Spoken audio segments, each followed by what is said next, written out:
Alright, in this video I'm going to hook up the water supply to my KitchenAid fridge. I've had it for about 2 years, so it's about time to get on it. Couple of things that I've got for this. I've got a 1/4 inch to 1/4 inch coupling, and I'm going to use that for my braided hose that I've picked up. I have a 3/8 to 3/8 to 1/4 T, and that'll allow me to hook up to the cold water line on my sink and then just tee off that instead of adding a new valve. And one thing I'd point out is that a lot of these packages at Lowe's were open and pieces were missing out of them. So when you buy something, just check them out. Make sure that no one stole stuff out of it. And I got a 60 and a 120 inch hose. I take the 60 back and I end up with two 120s. So the T is going to go right there. You can see the previous owners have soldered a coupling on that goes to the tap. So I'm just going to pull that coupling off and add the T in. You could also see that I've had water damage from the previous owners in this sink as well. So it's pretty easy for me to drill through. There are other ways to hook this up. You can see on my hot water tank there's actually two valves. This first one most likely used to run a humidifier, which was, I guess, removed by the previous owners at some point in time. And the other valve goes nowhere. So both of these valves are doing nothing. So I could have used those, but I didn't. I also could have just got a T fitting and either soldered it on to the cold water line down here, or I could have got shark bite connectors and put a T fitting in there. But I went with just going right onto the cold water tap with the braided hose. You can see there's a few holes in the floor already underneath the sink. Now before I drill a hole under the fridge, I'm just going to look where the fridge roughly is, and you can see there's no electrical wires or plumbing, so I'm not really too concerned about hitting anything. And that red plastic thing on the fridge is covering where the water line is going to hook up to. So I'm just going to do a little exploratory drilling with a small drill bit, and you can see that's where the hole is when I drilled through it. And I'm happy with the location of the exploratory drill hole that I've made in the floor. So I'm going to take a 13/16 inch drill bit. No real reason for that size. It's just randomly in my toolbox and it looks like it fits.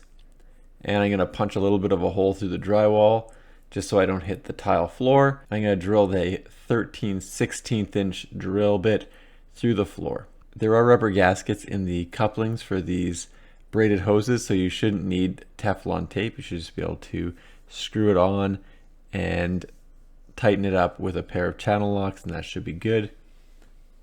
And I will pass the braided hose through the hole in the floor that I've made. I also drilled a hole through my kitchen sink and down through the floor. I did that off camera, but same thing, I used the 13/16 inch drill bit. If you have a nice kitchen cabinet, you may not want to do it this way. I, however, am planning on replacing this kitchen cabinet at some point in time, so this is more of a temporary solution for the time being. Now I'm going to join the two 10-foot pieces of braided hose down in the basement with the 1/4 inch to 1/4 inch coupling. Nothing special, just holding it with vice grips, tightening it with channel locks, and then I'll hook up the other side. Same deal. Hold it with vice grips, tighten it with channel locks. So now that the two braided hoses are hooked up and it's hooked up to the fridge, I'm going to take the T fitting and screw it onto the cold water line. Once again, tighten it up with channel locks on the cold water line, and then I'll take the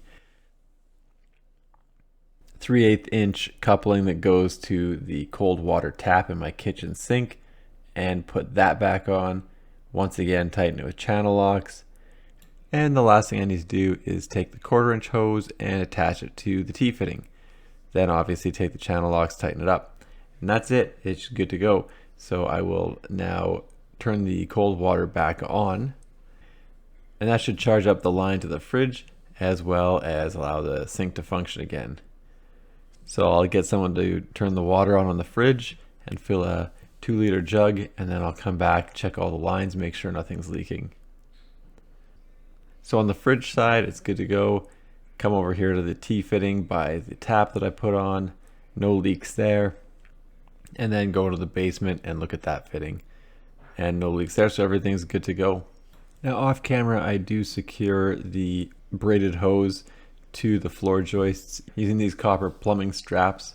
And you can see every 2 or 3 feet, I just hammer it into the joist, and then there's a 1x4 that runs along my steel I-beam, and eventually I'll frame that up and it'll be out of sight, out of mind there.